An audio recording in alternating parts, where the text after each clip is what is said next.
বন্ধুরা, শুভ বিবাহ ধারাবাহিকের আজকের এপিসোডে দেখানো হয়েছে তেজ ঠাম্মিকে বলে, ঠাম্মি আমি আর বাবা সুধার দোকানের ব্যাপারে সবকিছুই জানতাম। মেজগা তখন ঠাম্মির কান ভাঙায়। মেজগা ঠাম্মিকে বলে, এখন বুঝলে তো মা, কেন তোমার বড় ছেলে আর বড় নাতির এই ব্যবসায় মন নেই? তারা এখন সুধার পিছনে ঘুরঘুর করছে। তোমার বড় ছেলে তো সুধাকে এগিয়ে দিতে তাকে বিস্কুটের অর্ডারও দিয়েছে। তেজের বাবা বলেন, তুই চুপ কর ইন্দ্র, আমি যা করেছি ঠিক কাজ করেছি। সুধা যোগ্য, তাই ওকে এই কাজের দায়িত্ব দিয়েছি। তেজ বলে, আর সুধার বানানো বিস্কুট খেয়ে এখন সবাই তেজ বেকারির সুনাম করছে। এরপরে তেজ ঠাম্মির সামনে দাঁড়ায়। তেজ ঠাম্মিকে বলে, ঠাম্মি আমি তোমার কাছে দু হাত জোর করে অনুরোধ করছি, পুরনো রাগ আর নিজের মনে পুষে রেখো না ঠাম্মি। ভুলে যেও না, কাল আমাদের অনেক বড় একটা প্রতিযোগিতা, আর এই প্রতিযোগিতায় তুমি সুধাকে অংশ নিতে দাও।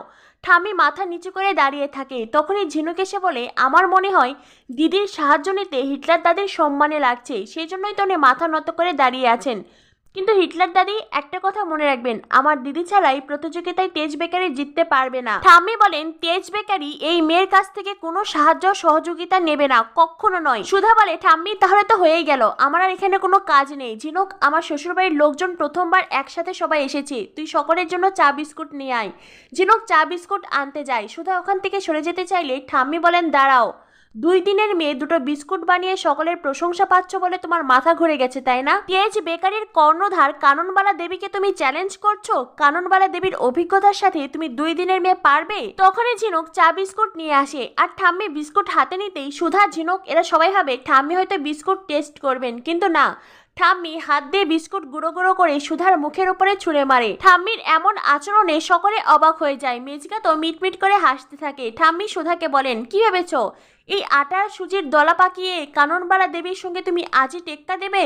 কখনো পারবে না। এই প্রতিযোগিতায় তেজ বেকারির হয়ে আমি অংশ নেব, কাননবালা দেবী। সুধা বলে, ঠাম্মি আজ আপনি না বুঝলেও একদিন ঠিক বুঝতে পারবেন, আপনার আর আমার উদ্দেশ্য একই, তেজ বেকারির ভালো করা। ঠাম্মি বলেন, তেজ বেকারি আমার, তাই জিতটা আমারই হবে। এই বলে ঠাম্মি ওখান থেকে চলে যায়। এরপর দেখানো হয় সেরা বেকারি প্রতিযোগিতা শুরু হয়েছে। ফোনে লাইভ টেলিকাস্টে দেখছে সুধা। মূলত 5টি সেরা বেকারির মধ্যে প্রতিযোগিতা হলো, বিশেষ করে টপ ক্লাস বেকারি আর তেজ বেকারির মধ্যে বিশেষ প্রতিযোগিতা হচ্ছে। সবাইকে শেফের ইউনিফর্ম দেয়া হয়, সবাই পরলেও ঠাম্মি ইউনিফর্ম পরতে চায় না। তেজ এসে তখন ঠাম্মিকে বলে, ঠাম্মি যেমন দেশ তেমনই বেশ ধারণ করতে হয়, এখানে সবাই পড়ছে, প্রতিযোগিতার নিয়ম অনুযায়ী তোমাকেও পড়তে হবে। ইউনিফর্ম পরলেও শেফের ক্যাপ ঠাম্মি কিছুতেই পরতে চান না। তেজ ঠাম্মিকে বলে, ঠাম্মি তুমি এতটা সময় মাথায় ঘোমটা দিয়ে বিস্কিট বানাবে? ঠাম্মি বলেন, আমাদের মা দিদিমারা তারা তো মাথায় ঘোমটা দিয়ে ঘন্টার পর ঘন্টা হেসেলে রান্না করেছি, আর তাছাড়া বিয়ের পরে আমি মাথায় ঘোমটা দিয়েছি, এই মাথার ঘোমটা আমি কিছুতেই নামাবো না। তেজ বেকারিকে আমি একা দাঁড় করিয়েছি, তাই তেজ বেকারিকে আমি কিছুতেই হারতে দেব না। তেজ আর কথা বাড়ায় না, ওখান থেকে চলে যায়। 3টি রাউন্ড নিয়ে প্রতিযোগিতা হবে, পরপর 2টি রাউন্ড হেরে গেলেই তাকে প্রতিযোগিতা থেকে বাদ দেওয়া হবে, আর প্রথম রাউন্ড অনুযায়ী কেউ ওভেন ব্যবহার করতে পারবে না। ঠাম্মি তার অভিজ্ঞতা দিয়ে বিস্কুট বানায়। অন্যদিকে টপ ক্লাস বেকারির কর্ণধার, যিনি বিদেশ থেকে বিস্কুট বানানোর ওপর বিভিন্ন কোর্স করে এসেছেন, তিনিও তার মতন করেই বিস্কুট বানায়। কিন্তু ঠাম্মি খুব কনফিডেন্ট। ঠাম্মির কথায় তার অভিজ্ঞতার কাছে আজকালকার যুগের ছেলে মেয়েদের বানানো বিস্কুট একদম ফেল হয়ে যাবে। এরপর দেখানো হয় প্রথম রাউন্ডের সময় শেষ। বিচারকগণ বিস্কুট টেস্ট করার পরেই কাননবালা দেবীকে বলেন, আপনার বিস্কুট অনেক টেস্টি, তবে হ্যাঁ অনেক পুরনো, আমরা তো এইসব বিস্কুট সবসময় খেয়ে আসছি, এখানে নতুনত্ব কিছুই নেই। অন্যদিকে টপ ক্লাস বেকারির বানানো বিস্কুটের প্রেজেন্টেশন অনেক ভালো, আর বিস্কুটের স্বাদেও নতুনত্ব আছে। ঠাম্মির মনোবল নষ্ট হয়ে যায়। তেজ বুঝতেই পারে ঠাম্মি আর পারবে না। এরপরে দ্বিতীয় রাউন্ডের প্রতিযোগিতা শুরু হয়। প্রথমে গিয়েই ঠাম্মি ইলেকট্রিক শক খান, আর তেজ ছুটে এসে ঠাম্মিকে ধরে। ঠাম্মি অসুস্থ বোধ করেন। তেজ ঠাম্মির গা থেকে শেফের ড্রেস খুলে রাখে। ঠাম্মি বলেন, কি করছো দাদু ভাই? তেজ বলে, ঠাম্মি তোমাকে আর এখানে লড়াই করতে হবে না, এসো। টপ ক্লাস বেকারির কর্ণধার অনেক হাসাহাসি করে, ঠাম্মিকে অনেক কথা শুনে, যাকে বলে ঠাম্মির অহংকারী মুখে একেবারে ঝামা ঘষে দেয়। টপ ক্লাস বেকারির কর্ণধার ঠাম্মিকে বলে, আপনি কিছু মনে করবেন না, আপনি সিনিয়র পার্সন হয়ে আমাদের সঙ্গে লড়াই করতে এসেছেন, আপনাদের যুগের এইসব বিস্কুট এই যুগে আর চলে না, এখনকার বিস্কুটে অনেক নতুনত্ব এসেছে, আর তাছাড়া দেখুন আপনার অহংকারী ঘোমটাটাও কিন্তু খুলে গেছে। ঠাম্মি তখন মাথায় হাত দিয়ে দেখে তার মাথায় ঘোমটা নেই।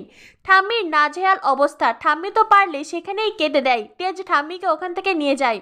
এদিকে জাজেসরা তেজ বেকারিকে 2 মিনিট সময় দেয়, যেহেতু এতদিন তেজ বেকারি সেরা স্থান দখল করেছিল, তাই তেজ বেকারিকে 2 মিনিটের সময় দেওয়া হয়। তেজ বেকারি চাইলে তাদের পরিবারের যে কাউকে এই প্রতিযোগিতায় অংশগ্রহণ করাতে পারবে। টপ ক্লাস বেকারির কর্ণধার বলেন, কাননবালা দেবী তো ওই বাড়ির মেয়ে বউদের কখনো ব্যবসায় আসতেই দেয়নি, আর ওই বাড়ির ছেলেরা তারা তো শুধু কোম্পানির লাভ ক্ষতির হিসেব বোঝে, বেকিং কুকিং সম্পর্কে তাদের কোনো ধারণা নেই, তাই ওই পরিবার থেকে এই প্রতিযোগিতায় আসার মতন আর কেউ নেই। এদিকে দেখানো হয় 2 মিনিট সময় শেষ, তেজ বেকারি পুরো হতাশ, তেজ বেকারি আজ গোহারা হেরে গেছে।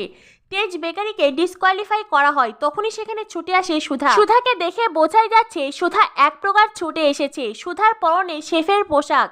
সুধা প্রতিযোগিতায় অংশ নেয়। আগামী এপিসোডে দেখানো হবে সুধা তেজ বেকারির হারানো সম্মান ফিরিয়ে দিয়েছে। সুধার প্রচেষ্টায় সেরা বেকারি প্রতিযোগিতায় তেজ বেকারি সেরা স্থান দখল করেছে। সুধা ঠাম্মিকে বলে, ঠাম্মি ডিভোর্সি বলে একদিন যাকে আপনি বাড়ি থেকে বের করে দিয়েছিলেন, আজ সেই সুধাই আপনাকে হারিয়ে দিল তো? ঠাম্মির মুখ চুপসে যায়। তবে কি ঠাম্মি নিজের ভুল বুঝতে পারলেন? এদিকে দেখা যায় জেঠুর সঙ্গে সুধার গায়ে হলুদ। কি হতে চলেছে শুভ বিবাহ ধারাবাহিকের আগামী পর্বে? পরবর্তী আপডেট পেতে আমাদের সাথেই থাকো। ধন্যবাদ সবাইকে।